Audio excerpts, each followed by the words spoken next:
గోంగూర నిలువ పచ్చడి చేస్తున్నాను. ఇవి 5 కట్టల గోంగూర ఇవి మంచిగా ఒలిసి కడిగి ఆరబెట్టుకోవాలి. ఇట్లా ఆరాలి ఫ్యాన్ గాలికి. ఆరిన తర్వాత ఇవి ఒలుసుకోవాలి.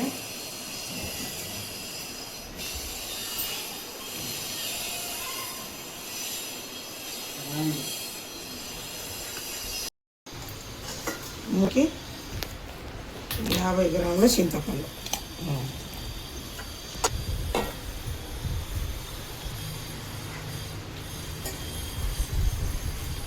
మునిగేంత వేడి నీళ్ళు పోసుకోవాలి. 2 చెంచాలు మెంతులు, ఆవాలు 2 స్పూన్ గోల్డెన్ కలర్ వచ్చేదాకా ఫ్రై చేసుకోవాలి.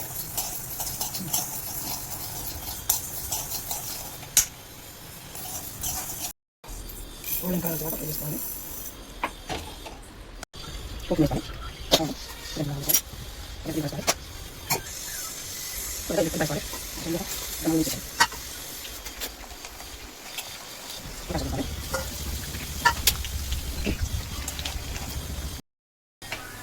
పూర్తిగా చల్లారినాక పచ్చడిలో కలపాలి.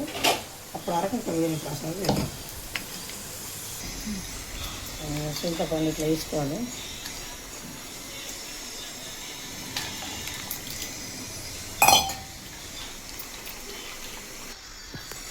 నూనెకి పోయాను కొంచెం నూనె పోస్తే చింతపండు వేసి ఇందులో వేసాను.